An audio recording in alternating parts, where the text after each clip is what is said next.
Thank you. Maraming salamat. Thank you very much, Jomar, ang aking Facebook friend. Maganda na naman yung sapatos niya. Magandang gabi sa inyong lahat.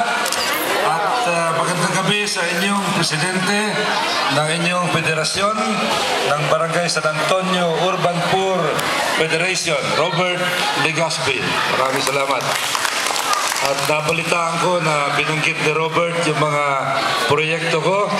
At siguro ang hindi niya makakalimutan nung pinagawa ko ilang taon na nakararaan yung pagpapasimento ng napakahabang kalye sa Susape Street sa kanilang lugar.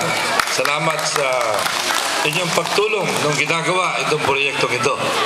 Ako'y bumabati rin sa ama ng Barangay San Antonio, Paul Casale. Paul, at sa harapan ninyo, ako'y nagpapasalamat sa kanya sapagkat yung mga proyekto na pinapatupad ko at nakumpleto ko at kinukumpleto pa dito sa Barangay San Antonio ay hindi magagawa ng napakahusay.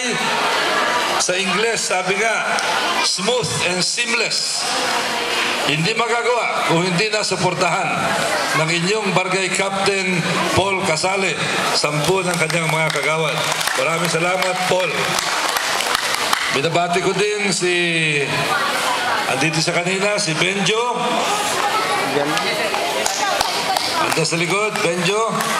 Magandang gabi sa iyo at magandang gabi sa iba pang mga elected officials ng Parañaque, past, present, and future. Siyempre, si June Benson, past. Ray Cirojano, kagawad, present. Larry Bonsol, future. At siyempre, Bong Benson, si Benjo Bernabé, future. At kanina, no ako'y papunta rito, si Bert Bonsol pala. Si Bert Bonsol, present and past. Malapit na. At kanina, nasa lubong ko ang ating butihing mayor na ako'y parating dito. At sa harapan nyo, ako'y nagpapasalamat rin sa kanya sapagkat yung mga pinatupad ko mga proyekto ay nagawa sapagkat napakahusay ng aming kooperasyon. Isipin nyo, ang kooperasyon ng mayor at ng congressman nitong nakaraang hindi lamang 3 taon, kundi mula pa noong 2004. At kaya yan ang dahilan kung bakit kahit na si Congressman Goles nung mag-file ng kanyang Certificate of Candidacy ay nag-file ng walang partido, independent, si Congressman Goles ay merong koalisyon dito sa Parañaque. At ang koalisyon ni Congressman Goles ay koalisyong magkasama kami ni Mayor June Bernabé. Pinaparating ko rin ang pagbati ng aking anak, si Konsehal Rico Goles. Wala siya dito sapagkat siya ay naimbita ng isang malapit ng ikasal, si Jovan Esplana. Meron silang konting yung mga medyo bata-batang mga konsehal. Hindi kasama si Bert Bonsol doon, kaya hindi sa bata-bata. Meron silang pagsasama, bibigyan nila ng tip. Yung mga konsehal, bibigyan ng tip si Jovan Esplana kung paano mag-honeymoon sapagkat siya'y malapit na ikasal. Bert, hindi ka kasama ron, no? Ano ka na, overqualified ka na para doon.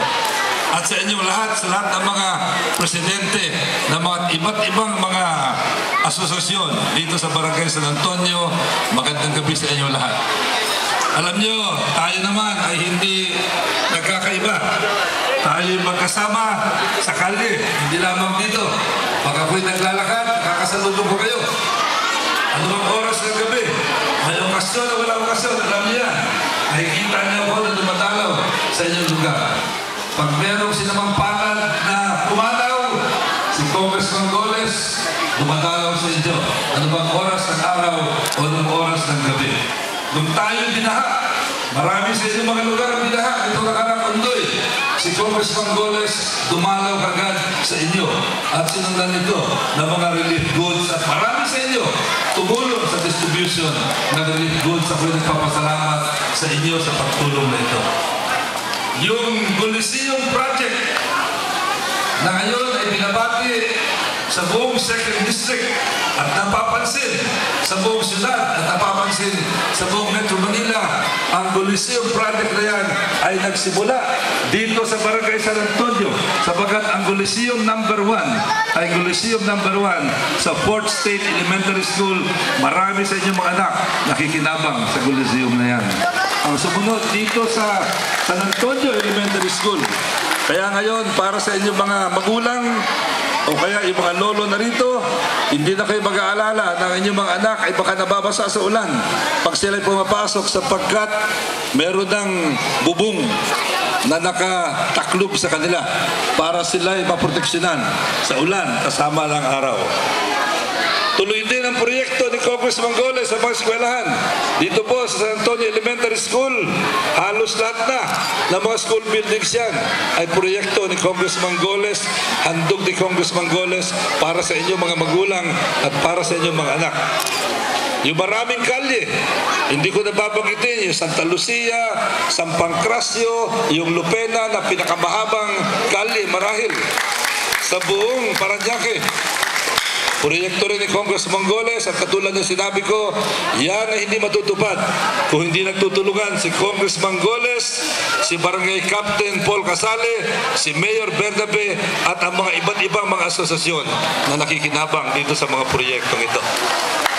Kaya ako po'y nagpapasalamat sa inyo. Pag meron nagkasakit, andyan din ang PGH. At ang opisina ni Congressman Goles, ang Congressional District Office, ay wala po sa BF, kahit na ako ay taga-BF, kundi nandito sa Barangay San Antonio. Kayo ang pinakamalapit sa Congressional District Office ni Congressman Goles at karamihan sa namamahala doon ay taga-Barangay San Antonio.